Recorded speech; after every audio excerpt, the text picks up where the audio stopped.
Bueno, muy buenas tardes para todos, Dios los bendiga. Bienvenidos a todos mis hermanos. Belmi, Luz Marinita, qué bendición tenerlos aquí. Hernandito, que está hoy aquí conmigo, Luzmila, mi hermana, mis sobrinitos. Bendiciones a todos los hermanos que se están ahí conectando. Dios los bendiga.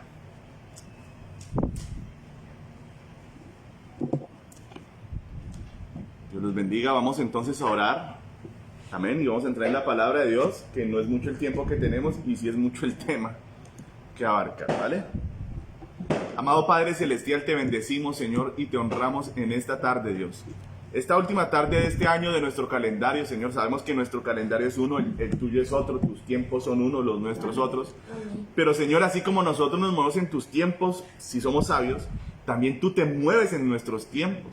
Intervienes en nuestra historia para manifestarte, para salvarnos, para ayudarnos a entender, porque muchas veces somos como ciegos, Señor, pero tú nos agarras con cuánto amor, Señor, para llevarnos hacia ti.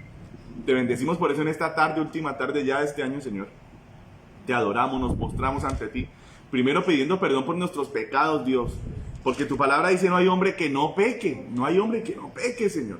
Perdona nuestras palabras que no te gustaron hoy, los pensamientos, nuestros actos, tantas cosas. Dios mío, purifícanos con tu sangre y permítenos que en esta hora tu palabra nos limpie más profundamente y nos llene de paz y recibamos vida por medio de tu Espíritu Santo, Padre, que anhelamos que se derrame en este lugar con abundancia sobre todo el que ha llegado, porque es tu promesa. Tú le dijiste a aquellos que se reunieron cuando llegaron las lenguas y se manifestó tu Espíritu.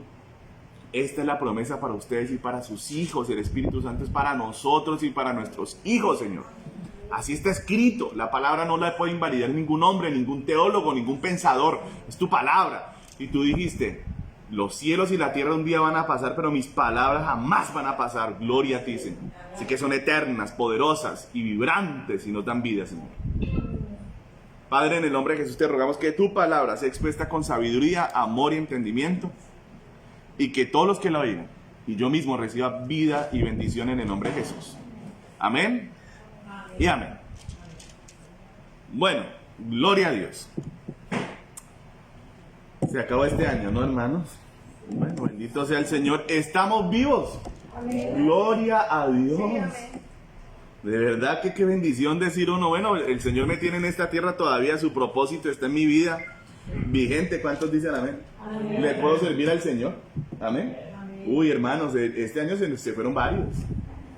Y el año pasado también otro tanto, hermanos. Se ha ido la gente, hermanos, porque esto ha estado delicado, todo este asunto de la pandemia. Más con todo este asunto de las confusiones, ¿no? Que si se la pone, que si no se la pone, que ya viene la marca del anticristo, que ya lo agarró el falso profeta, que mire que lo tiene cogido. Tremendo, hermano. Qué tiempo tan complejo, ¿cierto? Pero bueno, vamos a la palabra del Señor. Estamos viendo un tema emocionante y maravilloso para mí, por lo menos. Dice que se llama ¿cómo? Muy bien. Se ganó una E de excelente. ¿Conociendo a quién? ¿Al Cristo histórico? No. ¿Al Cristo qué? Actual. Al que está vivo hoy, al que está sentado a la diestra del Padre, al que está aquí con nosotros por medio del precioso Espíritu de Dios. ¿Cuántos dicen amén? Aquí está el Señor. Yo lo siento.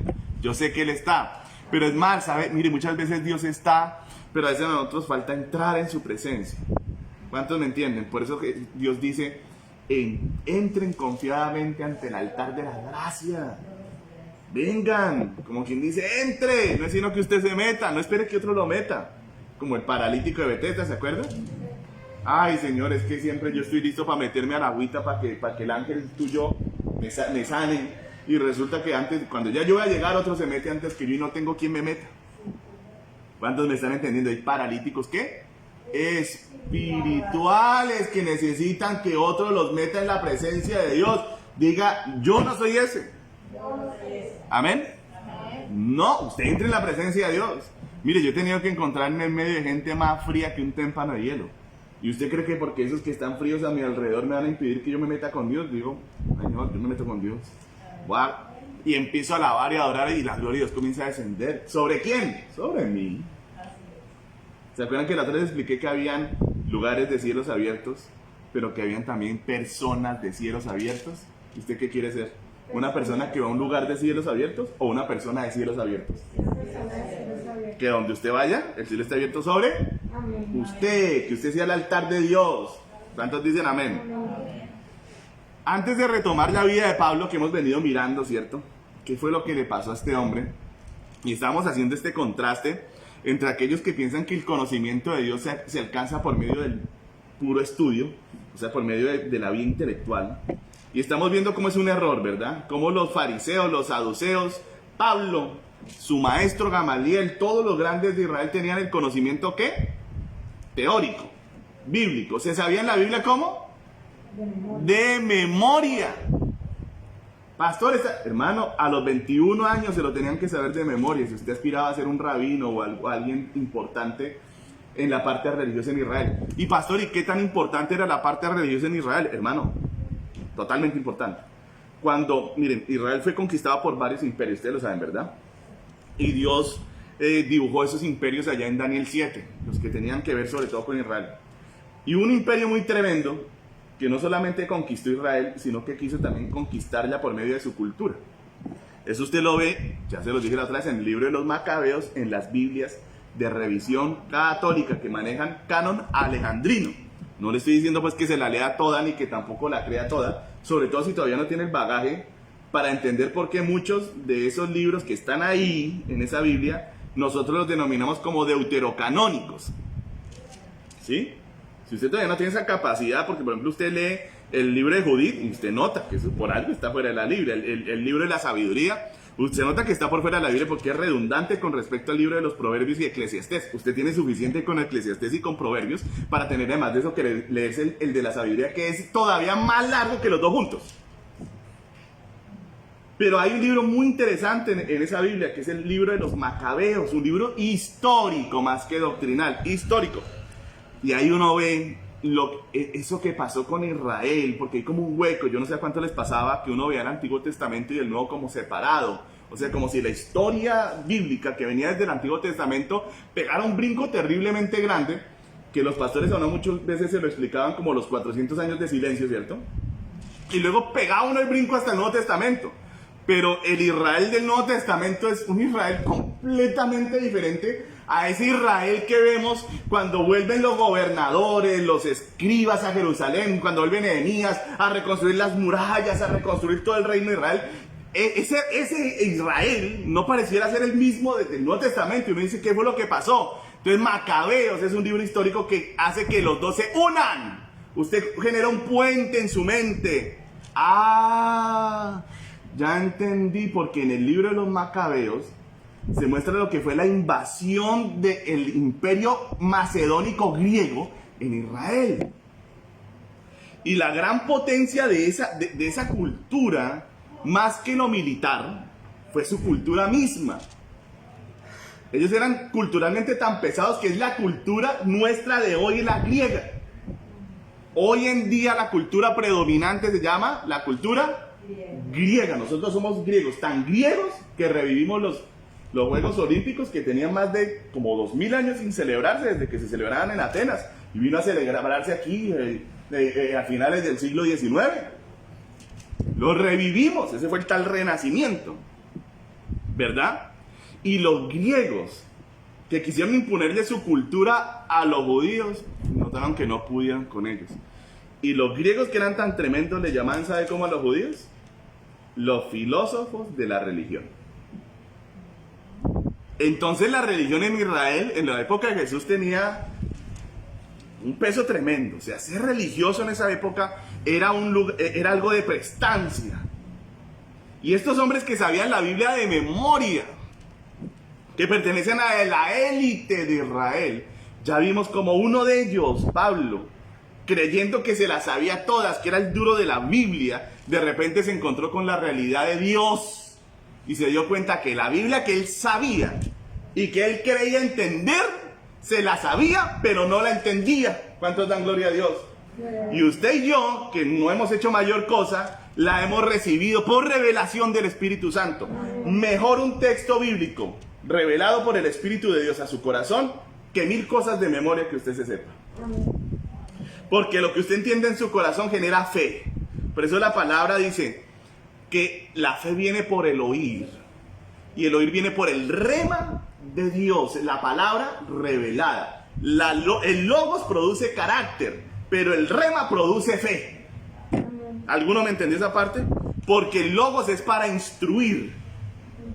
La palabra escrita, logos, pero el rema, la palabra revelada, que el Espíritu de Dios revela a su corazón, es fe. Produce fe porque usted dice, Dios me ha hablado. Pero mi hijo hoy está así, pastor, pero está así, asá, mi hija, mi hijo. Pero Dios me habló, pastor. ¿Cuándo le habló, hermano? Hace 10 años me dijo, cree en el Señor Jesucristo y será salvo tú y casi esa palabra me entró en el corazón. Yo sé que mi hijo, mi hija se salvo. A usted se le puede parar el mundo de cabeza, decirle que no, que jamás será salvo, que cómo, que está hablando, que son locuras. Explicarle la Biblia, decirle, no, eso está en un contexto bíblico diferente. Usted sabe que Dios le habló. Sí. ¿Cuántos dicen amén? Amén. ¿Cuántos dan gloria a Dios? ¿Esa es la realidad o no es la realidad? Ah, y la palabra que Dios me da a mí se cumple, porque Dios ni mentiroso ni incumplidito. Dios lo que le dice, hermanito, póngale la firma, está hecho ya. Amén. Y estamos hablando de este apóstol Pablo, que se ha encontrado con un Cristo al que no conocía, con el Dios del que él tanto leía, pero no lo conocía. Él ha quedado como desconcertado. Ya vamos a abordarlo. Antes de arrancar, para poder entender a Pablo, vamos a estar estudiando algunos textos de Pablo, para ahora sí hilarlos con su vida y entender de dónde sacó él este conocimiento que nosotros leemos en Efesios, en Gálatas, en Corinto, de dónde sacaba este hombre esta sabiduría tan increíble. Vamos a ver de dónde salía. ¿Cómo? Entendiendo la vida de él, entendiendo su forma de ver el Evangelio. Amén. Él era un súper académico, pero él entendió que el cristianismo no es académico, sino vivencial. Entonces, muy lindo si usted estudia, pero si usted lo que estudia no lo entiende y no lo vive, usted está ganando solamente juicio para usted. Mejor saber poquito y hacerlo, que saber mucho y no hacerlo, porque eso es pecado para uno. ¿Cuántos se están entendiendo? Un solo amén y como muchas preocupadas. Y como varios preocupados con lo que dijo. En Jeremías, siempre, mire, todo lo que está en el Nuevo Testamento está en el Antiguo Testamento. Está concatenado. Pero si el Espíritu de Dios usted no le hace entender las cosas, entonces usted sale con payasadas como que, es que para nosotros rige el Nuevo Testamento, pastor. Eso lo dice alguien supremamente ignorante de la Escritura. Y no me refiero a la Escritura dada por un teólogo X, Y, Z. Me refiero a la Escritura como el Espíritu de Dios la hizo y está. Miremos el nuevo pacto descrito por Jeremías. Jeremías, capítulo 31. Uy, necesito lamparita para porque aquí la luz me falla y no logro ver bien. Si usted lee en el versículo 27 hay un titulito. Sí, hay un titulito que dice ¿cómo? El nuevo pacto, o sea que sobre qué vamos a hablar. ¿Ah? ¿Allá quién llegó? ¿Ana Lucía y Diana o es parece el mío? Entren. Sí, ahí está. Ahora, el versículo 34, vamos a leernos porque no voy a leerles todo, pero ¿de qué vamos a hablar? ¿De qué va a hablar Dios? Pero antes de hacerlo, antes de realizarlo, claro, Jeremías profetizó ¿cuántos años antes de que se hiciera el nuevo pacto? Muy bien, mi hermana Luz Marina está entendiendo. Como 500, 600 años antes de que Jesús viniera. Pero es que Dios es Dios eterno, todopoderoso y omnisciente. Y Él anuncia desde los tiempos antiguos lo que iba a hacer al final. Para los que creen que Dios no lo sabe todo, eso es blasfemia y herejía. Dios sí lo sabe todo. ¿Cuántos dicen amén a eso? Amén. Mire lo que dice acerca del nuevo pacto, que entendió don Pablo y que lo transmitió en las cartas. Y ahorita vamos a ver dónde él va poniendo todas estas cosas. Dice, y no enseñará más ninguno a su prójimo, ni ninguno a su hermano, diciendo, conoce al Señor. Porque todos, ¿qué? ¿Porque qué? ¿Todos qué?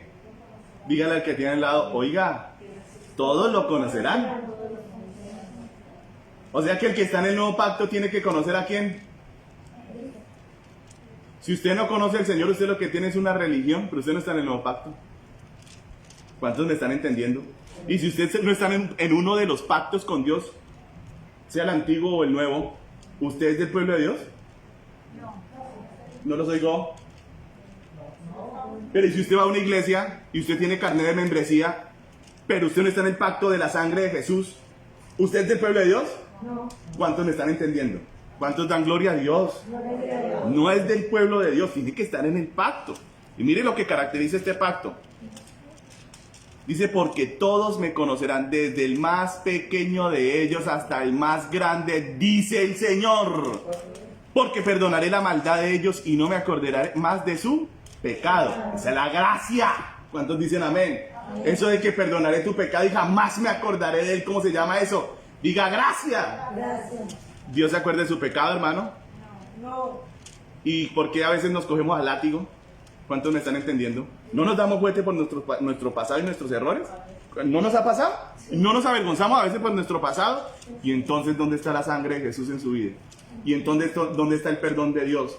Y le voy a soltar otra que lo va a impactar más. Y entonces, ¿dónde está la liberación de su conciencia? Porque dice la Biblia que la sangre de Cristo libera la conciencia.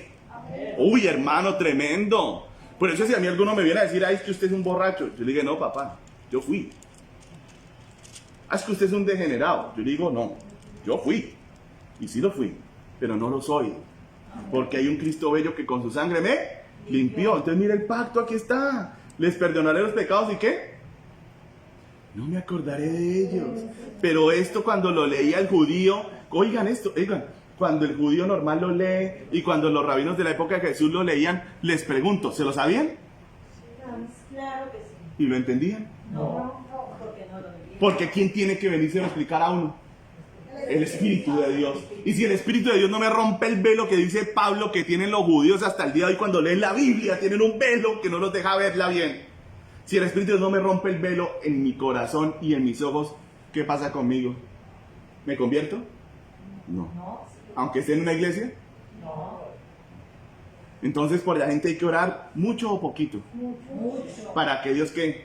Y te Y lo de ver la ceguedad y de un corazón nuevo. ¿Cuántos me están entendiendo? Porque nadie convierte a otro. Nadie. ¿Cuántos me están entendiendo? Es el Espíritu de Dios el que convierte, no hay otra manera. Sigamos leyendo y nos vamos ahora para el Nuevo Testamento para no quedarme aquí. Así ha dicho el Señor. ¿Estoy en cor? A ver. Estamos en 34. Bueno, no, hasta ahí está perfecto, no vamos a dejar hasta ahí. Solamente el versículo 34, ¿vale? Poderoso, ¿no les pareció ese versículo? Nos están describiendo ¿qué? El Nuevo Testamento. Entonces en el Nuevo Testamento ninguno le dice al otro ¿qué?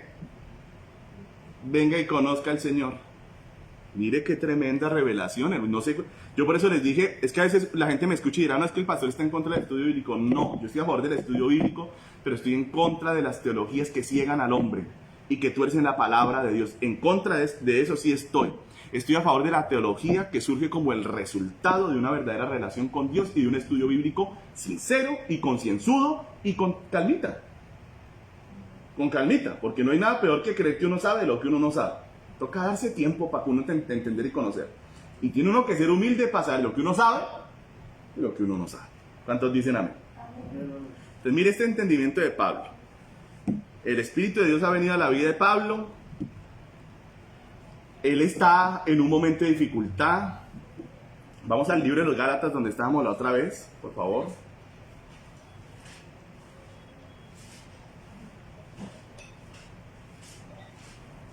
Al versículo 15. Y vamos a volver a esto que le ha pasado a Pablo. Pablo le está hablando a los de Galacia. Y yo quiero que ustedes comiencen a hilar la palabra de Dios. Amén. ¿Qué le había pasado a la iglesia de Galacia? Que al apóstol Pablo le había tocado escribirles.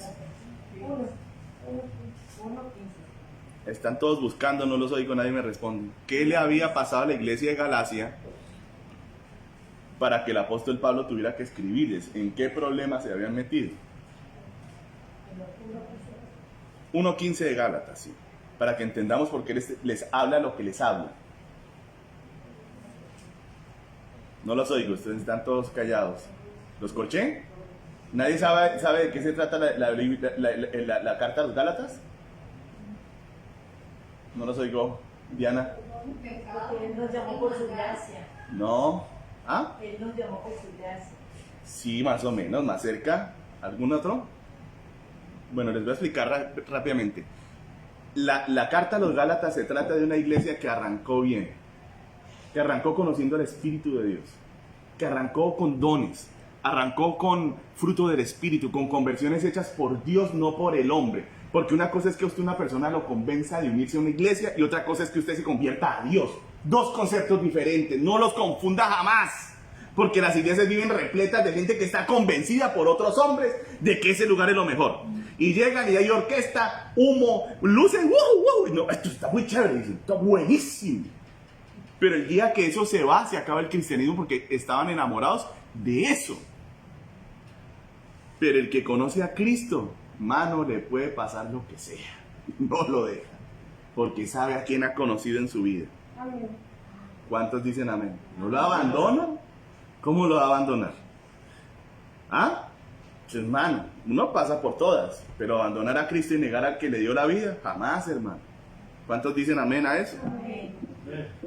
Entonces, esa iglesia de Galacia había empezado bien, pero se les metieron unos judaizantes, secta que hoy está otra vez por ahí haciendo estragos, que le dice a los creyentes que no es suficiente con su fe en Cristo para ser salvo, sino que si usted cree en Cristo también tiene que guardar la ley de Moisés. Y entonces lo ponen a uno a celebrar las fiestas de los tabernáculos, a guardar el Shabbat, a hablar en hebreo. No diga eso así, diga el Eterno. No diga Jesús, diga Yeshua. Diga Yeshua HaMashiach. Entonces, si usted no sabe hebreo, está fregado, está resobado. Hay gente que a duras penas machaca el español, imagínese con el hebreo.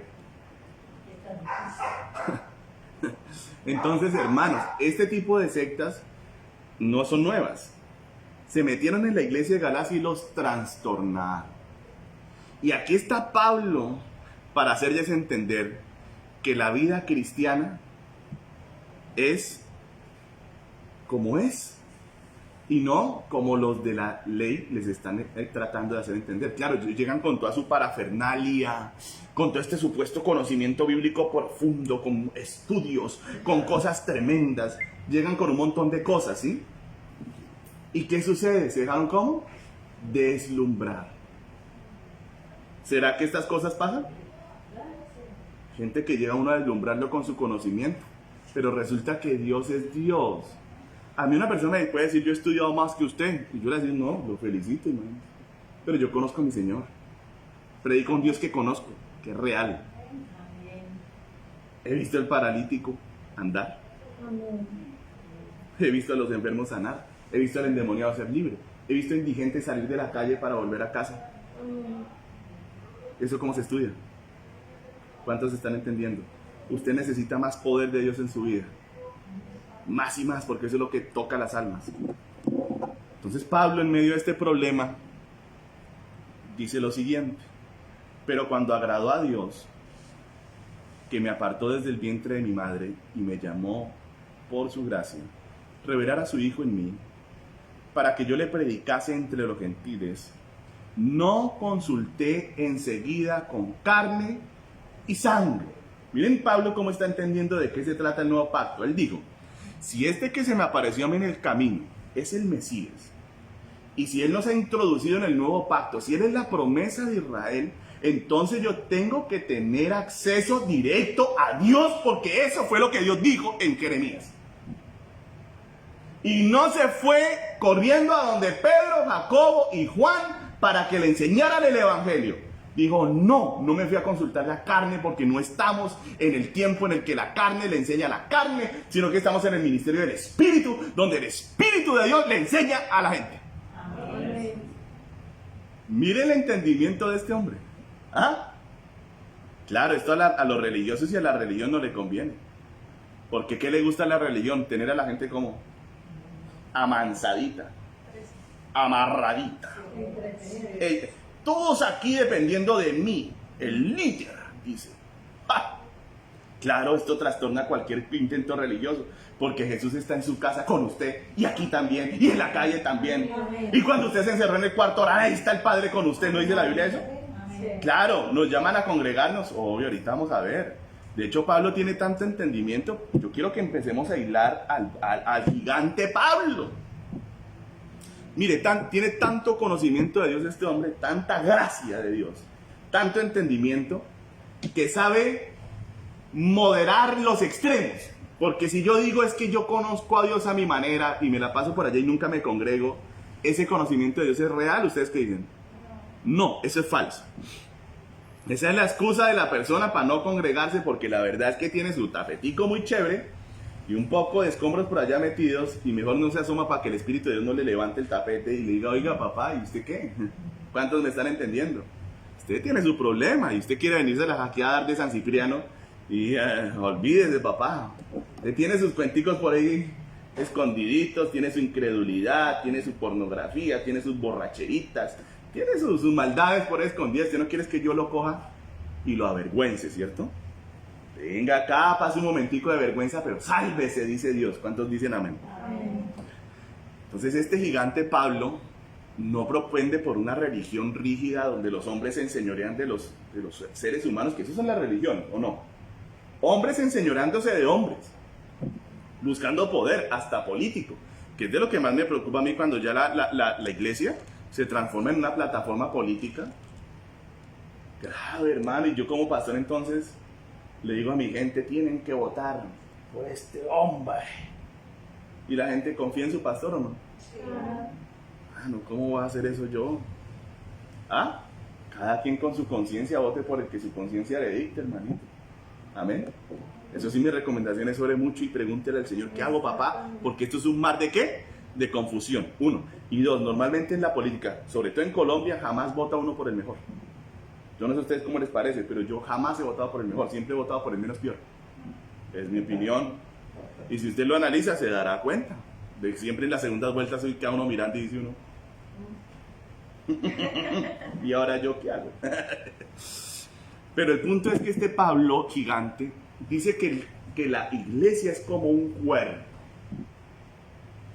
Y él dice que todos tenemos que ¿qué? ¿Conocer a qué? Al Señor. O sea, usted ahí sentadito, cada uno tiene que tener conocimiento de Dios, real. No mentiroso, no es que a mí me parece, yo tengo aquí unas ideas y unas opiniones poderosas. No, a mí no venga con sus opiniones. A mí hábleme de lo que usted ha vivido con el Señor y su realidad con Dios, ¿no? Porque usted ya sabe, estoy muy viejo para andar siendo tramado por cualquier cosa. Pero usted necesita hablar lo que Dios le ha enseñado, Biblia, palabra, lo que usted ha vivido con Dios, la realidad, pues. ¿Cuántos dicen amén? Todos. Pero dice al mismo tiempo que somos un cuerpo, o sea, si nos congregamos, si nos organizamos, pero no bajo el yugo de un hombre. Y mire cómo lo dice Pablo, que es una belleza para mí. Dice que la iglesia es como un cuerpo. Y dice que nosotros somos el cuerpo de Cristo. Ojo con este pedazo. Y que Jesús de Nazaret, el Hijo de Dios, que no lo vemos y que muchos dicen, ay, sí fue un buen hombre. No. Él dice, ese Jesús que está vivo, que yo me lo encontré en el camino a Damasco, que es Dios omnipotente, que es Dios ¿cómo? Omnipresente. Es que Pablo entendió esto ahí en ese momento. Dice, Él es la cabeza. Amén. Ojo con esto. Y todos los miembros unidos a la... ¿Qué pasa con un miembro que pierde su conexión con la cabeza? No necesariamente muere. Queda inútil. Muy bien. Porque ese mismo Jesús dijo, separados de mí, nada podéis hacer. Entonces, ¿cuál es el anhelo de Dios? Que usted que está aquí conozca al Señor. Que usted que está aquí no sea un inválido espiritual que espera que otro lo meta en la presencia de Dios. Usted conoce a Dios. Y usted se mete con Dios. Y usted no es un limosnero espiritual. Usted tiene lo suyo con Dios. ¿Cuántos dicen amén? Amén. Pastor, pero lo mío es poquito. Poquito, pero tiene. ¿Cuántos me están entendiendo? Todos teniendo con Dios. Si todos aquí estamos conectados con Dios, aquí no puede haber un solo inútil en el reino de Dios. Porque si usted está conectado con Dios, Dios lo usa. ¿Cuántos me están entendiendo? Y es Dios tan perfecto que al uno lo usa como dedito. Al otro le dice, usted va a hacer una mano. Al otro le dice, usted va a hacer un ojo. Usted va a hacer mi boca. Usted va a hacer una mano mía. Usted va a hacer un piecito. Mano, el que conoce al Señor haya identidad y propósito en la vida. Y si usted tiene identidad y propósito en la vida, Dios lo mete en una iglesia, claro, pero para que usted le sirva a Él. No lo une a una iglesia para que usted mire a ver cómo calienta una silla, ni para ver si usted le da una mejor forma a las Rimax. Esta silla le falta forma, yo le voy a dar forma durante unos 100 o 200 años hasta que la deforme. No, ese no es el llamado de Dios. Dios lo trajo a la iglesia para que le sirva. ¿Cuántos dicen amén? Amén. Pastor, pero también Dios me sanó. Amén, pues obvio. Porque Dios usa a unos de una forma y a otros de otra forma. ¿Y cuál es el reto de su vida? Encuentre su forma. Encuentre cómo es que Dios lo usa a usted para que haya el sentido de su vida y su propósito. ¿Cuál es? ¿Qué es lo que Dios le ha dado? Una vez una hermana muy linda, mire, nunca menosprecien nada de lo que Dios le dé, porque todo don de Dios es hermoso.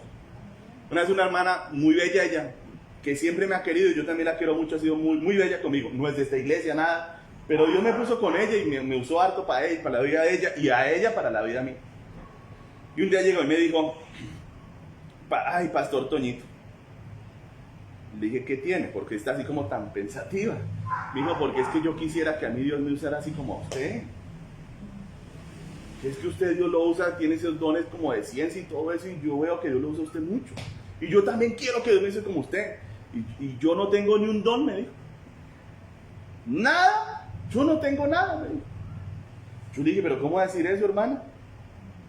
Le dije, mire, primero no anhele que Dios la use como a mí, porque Dios a cada quien lo usa como Él quiere. Él es soberano y Él sabe lo que hace. A cada quien le quiere dar. Pero usted tiene un don que es muy bello y que a mí me ha bendecido mucho. Me dijo, ¿cuál, hermano? Le dije, ¿usted tiene el don de la liberalidad? ¿Cómo así? Le dije, sí. Usted no sabe cuántas veces yo he llegado a este lugar sin tener para comer, ni para un bus, sin tener para nada, hermano. Y usted saca exactamente lo que necesito. Y yo noto que es Dios el que la usa. No es que usted sea generosa, es que Dios la usa. ¿Cuántos me están entendiendo? Amén. Porque una cosa es la generosidad, eso lo tiene cualquiera, pero otra cosa es, ¿la qué? La liberalidad.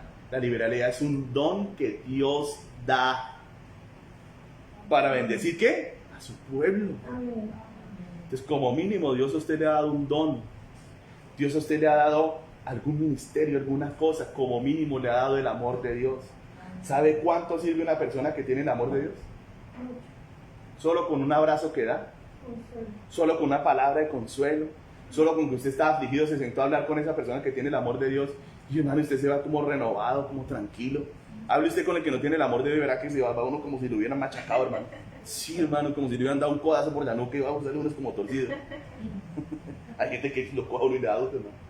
Pero hay otros que tienen el amor de Dios y la sabiduría y usted sale como regañado pero contento. Qué cosa linda, qué regaño hermoso, que cuántos me están entendiendo. Entonces, hermanos, Pablo en su sabiduría y con base en el Antiguo Testamento entiende que en el Nuevo cada uno tiene su relación con Dios.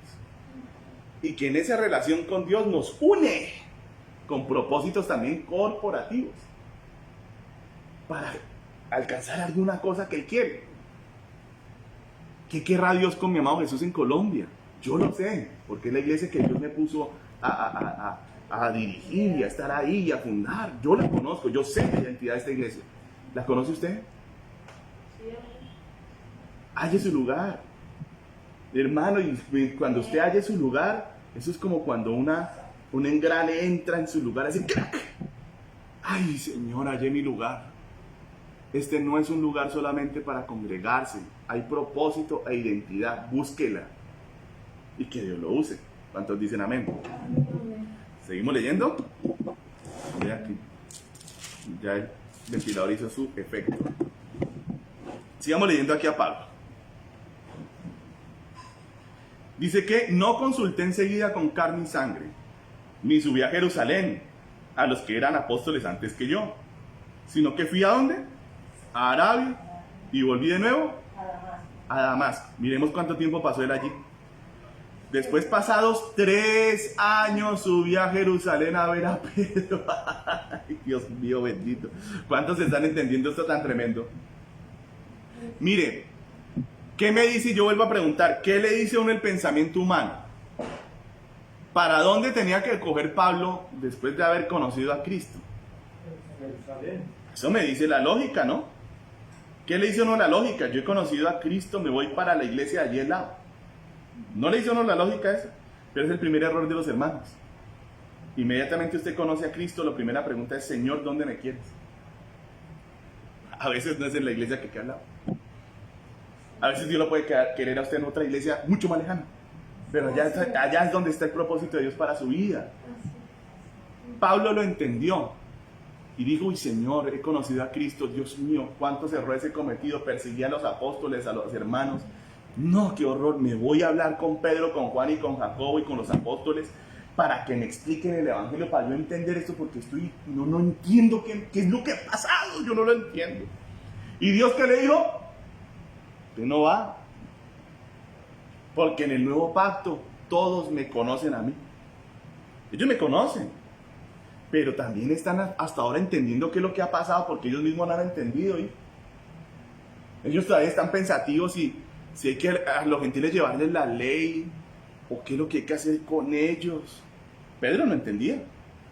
Llevó el evangelio a la casa de Cornelio. Acuérdense que el apóstol Pablo se convierte en el 9. Pero el apóstol Pedro llega a Cornelio en el 10. Y llegado donde Cornelio no entiende lo que ha pasado, dijo: Dios les dio el Espíritu Santo también a ellos como a nosotros. No son judíos. ¿Qué está pasando? Nadie entendía. ¿Quién entendía? El Señor.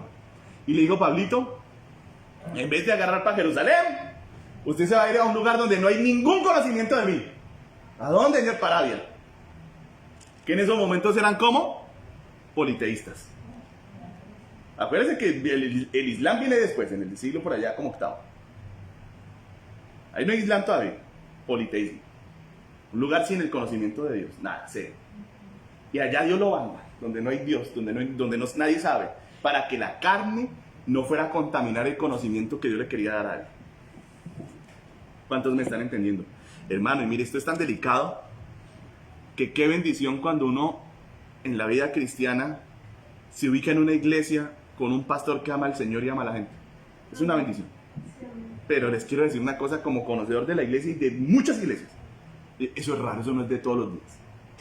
Pregúntele a los evangelistas. Una hermana como Abuelita Ojeda que una vez me dijo: Tony, para que tú entiendas, me dijo, lo que yo he viajado. Me dijo: yo ya me dieron la tarjeta Gold en American Airlines y se lo dan a uno después del 1.000.000 de millas recorridos. Me dijo: yo le he dado la vuelta a la tierra no sé cuántas veces predicando el evangelio. Y ella me decía que encontrar un pastor sano no era común. Uno que ame a Dios y ame a la gente con sinceridad y guía a la gente ¿hacia quién? Hacia Cristo, no hacia...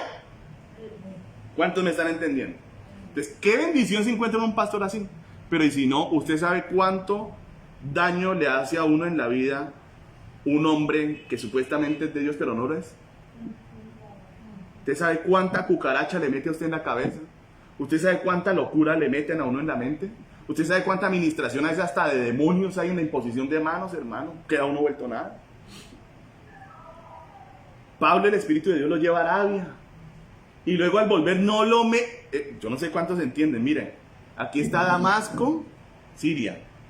Aquí está Jerusalén, Israel. Y aquí está Arabia, en esa época digamos que es Madián. Entonces Dios le dice: usted no va para acá. Teniendo que pasar por ahí, dice: rodéeme. Oh, qué cosa tan increíble. Rodéeme y le llega acá.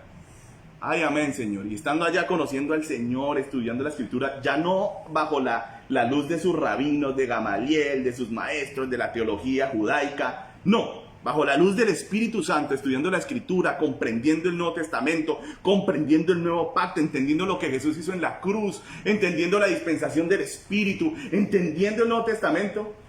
Luego Dios le dice: ¿sabe qué? Él pensó: ahora sí voy para Jerusalén. Dijo: no, ahora va para Damasco.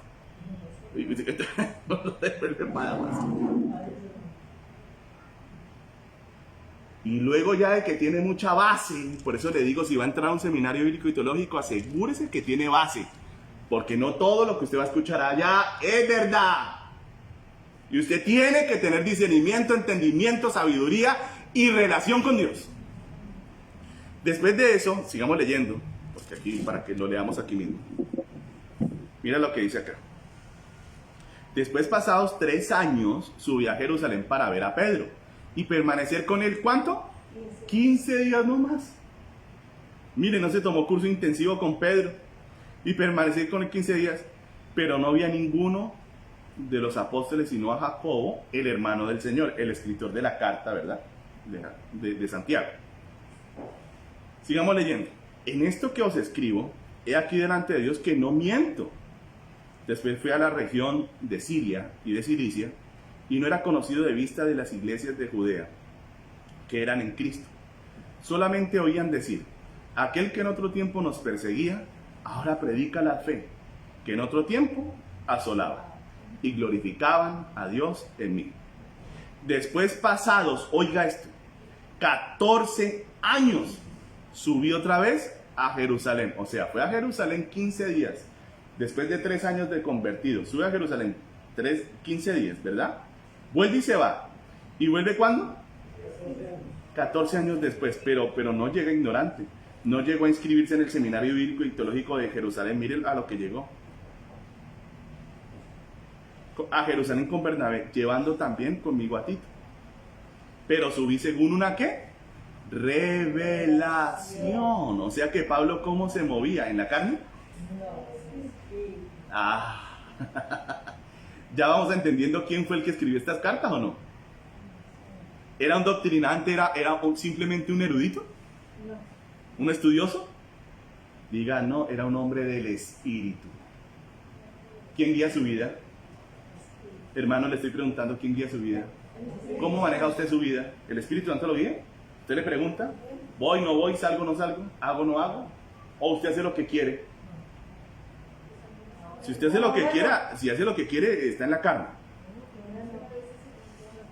Y para no correr, mire, y para no haber corrido en vano, expuse en privado a los que tenían cierta reputación el evangelio que predico entre los gentiles.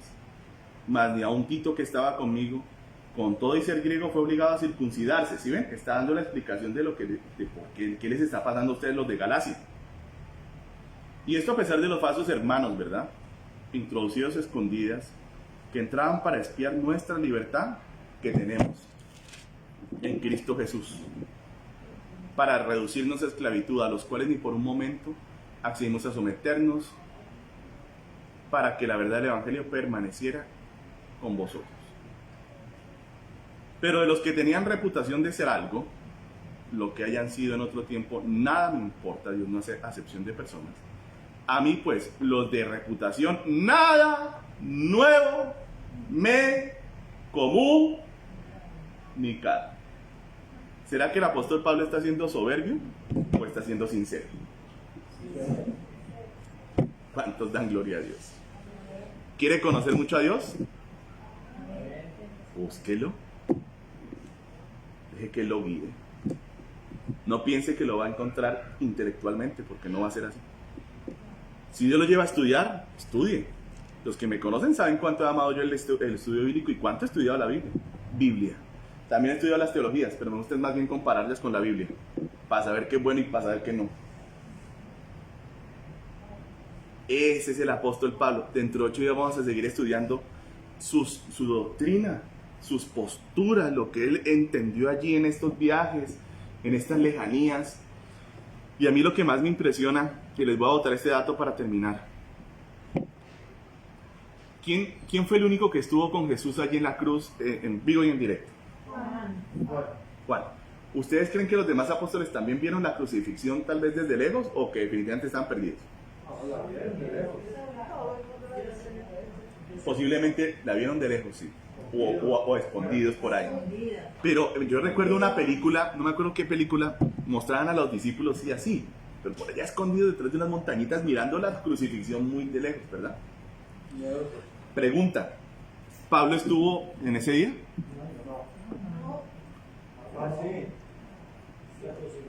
No, díganme.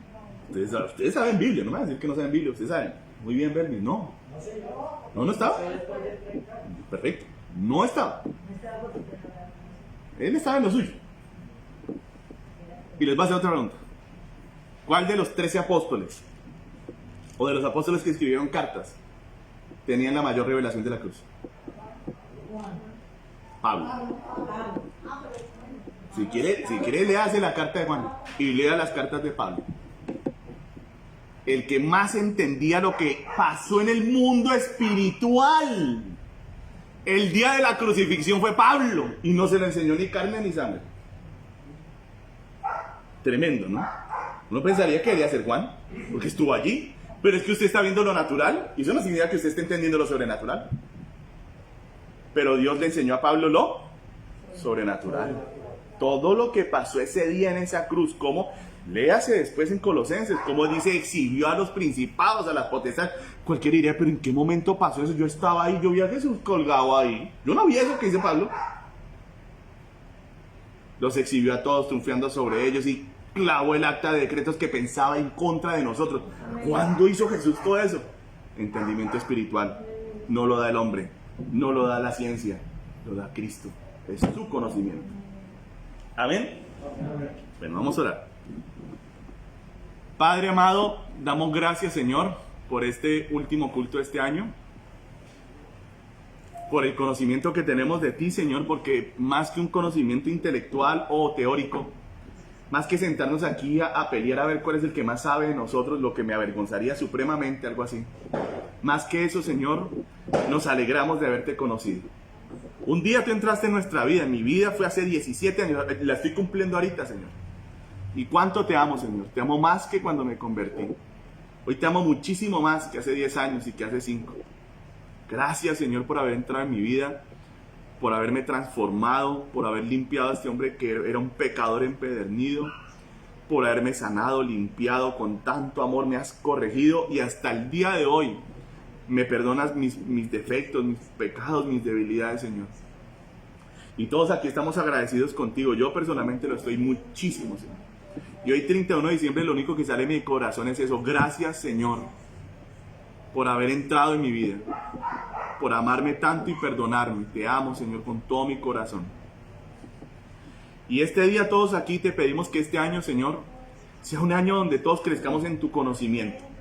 Déjanos ver, Rey, al ciego ver por tu poder. Déjanos aquí ver a los paralíticos caminar, Señor, por tu inmensa gloria y poder, lo que no nos puede dar ningún seminario, ningún estudio, tú lo puedes hacer.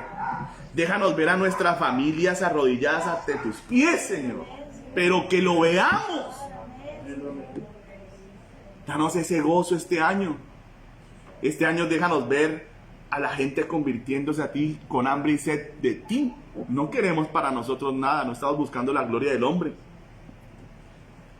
Señor, que este año abunde tu presencia en nuestras vidas, en nuestra casa. Que este año haya amor fraternal entre nosotros, absolutamente limpio, transparente, sin quejas, sin cosas en el corazón, sin patrañas, sin hipocresía, sino que sea una cosa tan limpia que tú digas cómo me gusta esa gente, cómo me gusta esa iglesia, me gusta porque se quieren, porque se aman, porque han entendido que el único grande y perfecto soy yo y todos ellos son mis hijos y se tienen que amar como son. Que este año, Señor, se vea tu gloria en nuestra vida, pero una realidad, no queremos decirlo, queremos vivirlo. Padre, para cerrar este año y este tiempo, te damos toda la gloria, toda la honra, todo el reconocimiento a ti. Y de nuestra parte, Señor, el perdón por todo lo que hicimos mal. Queremos entrar a un nuevo año completamente renovados, con un aire fresco, con deseos de trabajar para ti y de amarte, mi Señor. En el nombre de Jesús. Te amamos mucho, Señor, y te bendecimos. Amén y amén. Bueno, démosle un aplauso al Señor. Y bueno, mis amados hermanos, Dios los bendiga muchísimo, los guarde allá en casa. Feliz año para todos. Les enviamos desde aquí, desde Neiva, un abrazo fraternal, cariñoso y sincero. ¿Me oyeron? Los amamos mucho de corazón. Feliz año para todos y que Dios nos siga guardando, porque la pandemia no ha acabado, que nos siga guardando del mal este año que viene y que la gloria de Dios se vea en nuestras congregaciones y en nuestras vidas. Amén. En el nombre de Jesús. Amén y amén. Chao, chao.